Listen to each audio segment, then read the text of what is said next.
Hello students, इस video में हम आरएस नोमेनक्लेचर मतलब कि एब्सोल्यूट कॉन्फ़िगरेशन के बारे में देखने जा रहे हैं। मार्वल में कई सारे एमसीक्यूज आपको इस टॉपिक के रिलेटेड मिल जाएंगे। तो आरएस का मतलब क्या होता है? आर मतलब लैटिन वर्ड रेक्टस, जिसका मतलब होता है right hand side clockwise, and S Latin word sinister का मतलब होता है लेफ्ट हैंड साइड मतलब के एंटी क्लॉकवाइज। इसमें आपको सबसे पहले फंक्शनल ग्रुप को सीक्वेंस ऑर्डर असाइन करना होगा 1 2 3 4। अब ये सीक्वेंस ऑर्डर कैसे असाइन करें? तो सिंपल सा फॉर्मूला है कि आपको ऐसे एटम या ग्रुप ऑफ एटम को पहला सीक्वेंस फर्स्ट नंबर देना है जिसका एटॉमिक नंबर सबसे ज़्यादा हो। एटॉमिक नंबर सबसे ज़्यादा हो उसको पहले असाइन करेंगे। अगर किसी में टाई हो जाती है मतलब कि एटॉमिक नंबर किसी दो के सेम आ जाते हैं, जैसे कि आपको इस तरह से दे दिया, हाइड्रोजन है और ड्यूटेरियम है और ब्रोमीन है और क्लोरीन है, तो इसमें आप क्या करोगे? इसको ब्रोमीन का एटॉमिक नंबर सबसे ज़्यादा होगा तो 1 नंबर दोगे, देन क्लोरीन। अब हाइड्रोजन और ड्यूटेरियम दोनों एक दूसरे के आइसोटॉप्स हैं, तो किसको देंगे ज़्यादा? तो बोले जिसका एटॉमिक मास ज़्यादा होगा उसको देंगे, मतलब ड्यूटेरियम को 3 देंगे और हाइड्रोजन को 4 देंगे। इस तरह से हम सीक्वेंस डिसाइड करते हैं कि किसको प्रायोरिटी दी जाती है। करेक्ट? एटॉमिक नंबर पहले देखना है आपको। अगर एटॉमिक नंबर सेम आ रहा है मतलब कि आइसोटॉप है, तो ऐसे आइसोटॉप को प्रायोरिटी देंगे जिसका मास नंबर ज़्यादा हो, मतलब कि एटॉमिक मास ज़्यादा हो। करेक्ट? देन अगर दोनों का एटॉमिक नंबर सेम आ रहा है तो उसके एडजेसेंट एटम का या ग्रुप ऑफ एटम का एटॉमिक नंबर देखेंगे हम। मतलब क्या? जैसे हमें इस तरह से दिया हुआ है कि भाई एक जगह Br है, एक जगह Cl है, एक जगह CH3 है और एक जगह है COOH। तो प्रायोरिटी कैसे देंगे हम? तो बोले सबसे ज़्यादा एटॉमिक नंबर तो ब्रोमीन का है, देन क्लोरीन का है, देन यहाँ पे भी कार्बन है और इधर भी कार्बन है, तो किसे प्रायोरिटी देंगे? तो बोले यहाँ कार्बन के एडजेसेंट में कौन है? हाइड्रोजन, जबकि यहाँ पे कौन है? ऑक्सीजन। तो प्रायोरिटी हम ऑक्सीजन वाले को देंगे क्योंकि ऑक्सीजन का एटॉमिक नंबर ज़्यादा होता है। तो 3 और 4 इस तरह से हमें प्रायोरिटी देनी है। क्लियर है इतना? और लास्ट वाला कि जब कहीं पे डबल बॉन्ड है तो आप डबल बॉन्ड का मतलब वो 2 बॉन्ड बना रहा है ऐसा समझोगे। मतलब आप COOH ग्रुप है तो उसके ऐसा लोगे COOH। What it means? Actually carbon ने 2 ऑक्सीजन के साथ बॉन्ड बनाया है। ये जो डबल बॉन्ड दिख रहा है ना, इसका मतलब है कार्बन ने 2 ऑक्सीजन के साथ बॉन्ड बनाए। तीसरा ये ऑक्सीजन तो है ही ऑलरेडी, और देन हाइड्रोजन। तो इस तरह से उसको समझ के फिर उसके अकॉर्डिंग हम प्रायोरिटी असाइन करेंगे। क्लियर है? अगेन मैं बता रहा हूँ, C डबल बॉन्ड H दिया हुआ है, इसका मतलब क्या है कि कार्बन 2 सल्फर के साथ अटैच्ड है। क्लियर है इतना? चलो अब हमें क्या करना है, R किसे बोलेंगे, S किसे बोलेंगे? तो बोले आपको 1 2 3 ये 3 नंबर को ही देखना है। 1 2 एंड 3 ये 3 नंबर अगर क्लॉकवाइज है राइट हैंड साइड तो R बोलेंगे रेक्टस, एंड एंटी क्लॉकवाइज है तो सिनिस्टर मतलब के S बोलेंगे। ओके? आप बोलोगे 4 नंबर का क्या करेंगे? तो 4 नंबर बिलो दी पेन होना चाहिए, बिलो दी प्लेन होना चाहिए। बिलो दी प्लेन का क्या मतलब है मैं आपको बता दूँ इस तरह से। देखो ये 4 नंबर जो है ये मैंने डैश से बताया हुआ है, मतलब ये बिलो दी प्लेन है। तो आप 4 नंबर को भूल जाइए, अभी प्रायोरिटी असाइन करोगे तो ब्रोमीन का एटॉमिक नंबर सबसे ज़्यादा है तो हमने ब्रोमीन को 1 नंबर दिया, देन क्लोरीन का है 2 नंबर दिया, देन CH3 का है 3 नंबर, और ये 4 नंबर हाइड्रोजन का आया था। अब 4 नंबर को भूल जाना है आपको। 1 2 3 देख सकते हो आप कैसा है, क्लॉकवाइज है तो हम उसे बोलेंगे R। ओके? लेकिन अगर आपको ये क्वेश्चन पूछा होता तो क्या करते आप? तो बोले यहाँ प्रायोरिटी इसको देंगे 1, देन इसको 2 3, जैसे आपको बताया एटॉमिक नंबर ब्रोमीन का सबसे ज़्यादा, देन क्लोरीन का, देन कार्बन का और हाइड्रोजन का। लेकिन यहाँ जो हाइड्रोजन है वो बिलो द प्लेन नहीं है, अबोव द प्लेन है। तो क्या करेंगे? तो बोले आप एप्लिंग फॉर्मूला लगाओगे। एप्लिंग मतलब रेक्टस को सिनिस्टर बोलोगे, सिनिस्टर को रेक्टस बोलोगे, आर को एस बोलना है, एस को आर बोलना है। व्हाट इट मीन्स देखते हैं। चलो हम प्रायोरिटी तो हमने दे दी, अब 4 नंबर को आपको भूल जाना है, 4 है ही नहीं ऐसे समझो। अब 1 2 3 देखो कैसे जा रहा है, एंटी क्लॉकवाइज, तो होना चाहिए क्या, सिनिस्टर होना चाहिए, लेकिन हम बोलेंगे इसे रेक्टस, मतलब आर बोलेंगे। Is it clear? जब एप्लिंग लगाएंगे तब आर को एस और एस को आर बोलेंगे। अब आप बोलोगे सर ये below the plane above the plane, ये तो 3 डायमेंशनल स्ट्रक्चर दिया होगा तभी समझ आएगा, हमें तो एग्जाम में इस तरह से 2 डायमेंशनल देते हैं। तो जब 2 डायमेंशनल दे तब आप क्या करोगे, 4 नंबर अगर आपका डाउनवर्ड्स है, मतलब वर्टिकल लाइन में आ रहा है, वर्टिकल लाइन, तो वो बिलो द प्लेन है ना। 4 नंबर वर्टिकल लाइन में आ रहा है, मतलब कि वो क्या है, बिलो द प्लेन। तो आपको नॉर्मल आर को आर ही बोलना है, इसको ऐसे बोलना है। लेकिन अगर 4 नंबर आपका हॉरिजॉन्टल लाइन में आ रहा है, इस तरह से जो स्क्रीन पे दिख रहा है आपको, हॉरिजॉन्टल लाइन में आ रहा है, तो आप एप्लिंग लगाओगे, मतलब आर को एस बोलोगे और एस को आर बोलोगे। होपफुली आपको समझ आ गया होगा।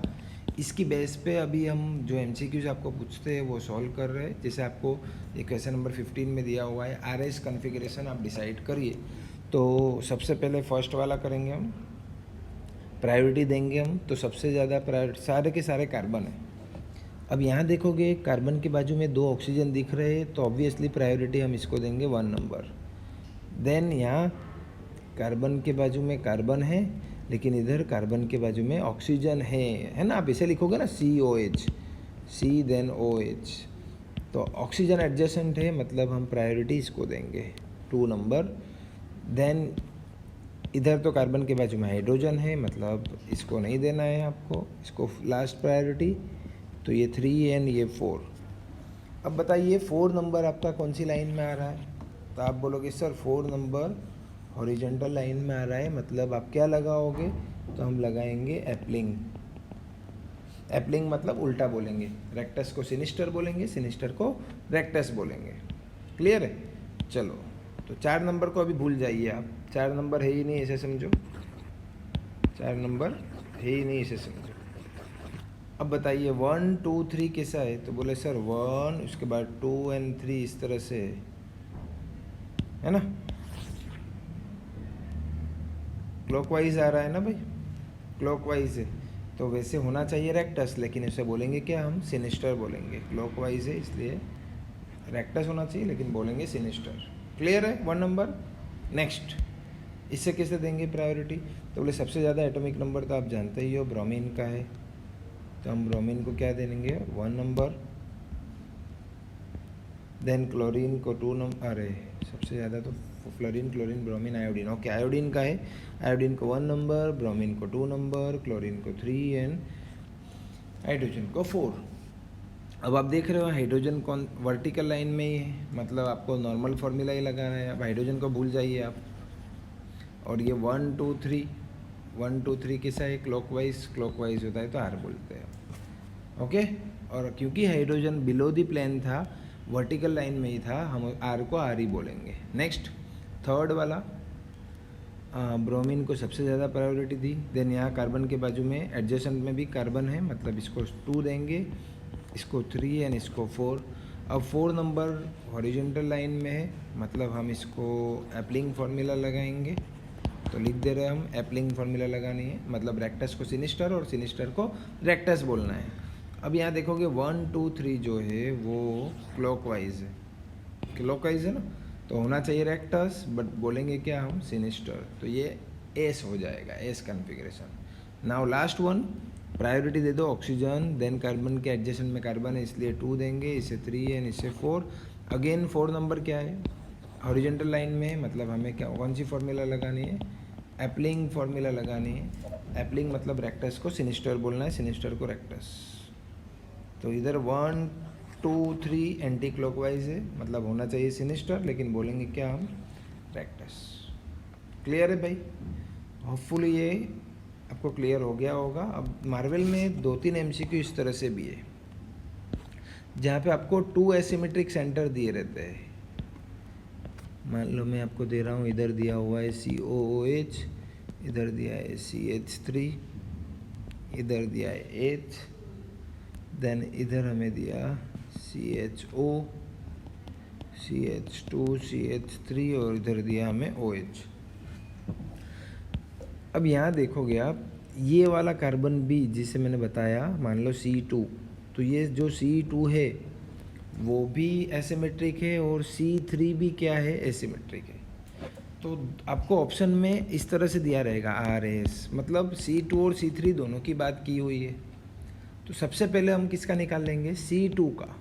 कैसे निकालेंगे, तो अभी सिर्फ C2 को देखना है, ये वाले कार्बन को जिसे हाईलाइट किया गया अभी येलो कलर से हम कर रहे है ना, पैरेट कलर से, उसको हम पहले देखेंगे।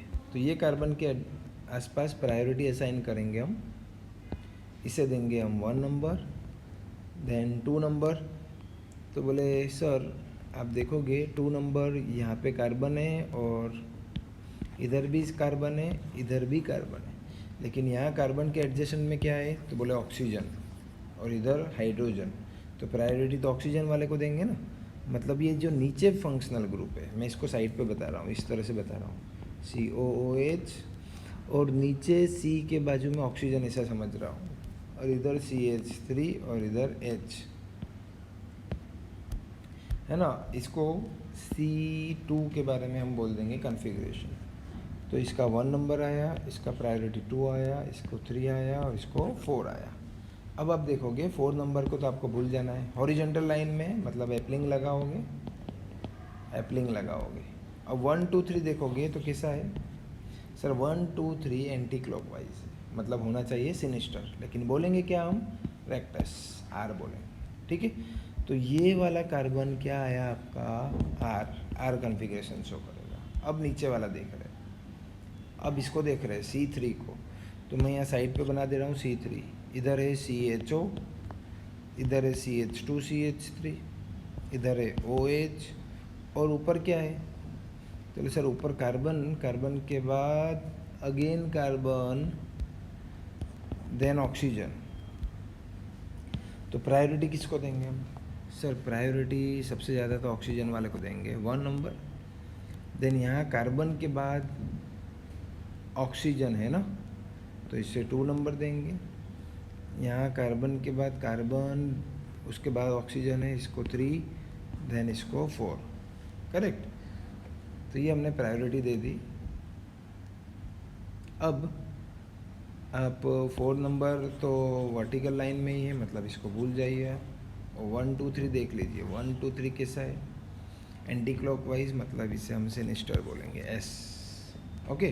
तो आप आंसर में क्या लिखोगे, पहले वाला R आया और अभी S आया, मतलब आपका आंसर लिखोगे RNS, ये आपका आंसर होगा। तो इस तरह से 2 असिमेट्रिक सेंटर वाले भी दिए रहते हैं MCQs मार्वल में। होपफुली ये वीडियो आपको हेल्पफुल रहेगा। मिलते हैं नेक्स्ट डाउट सेशन के साथ। Thank you.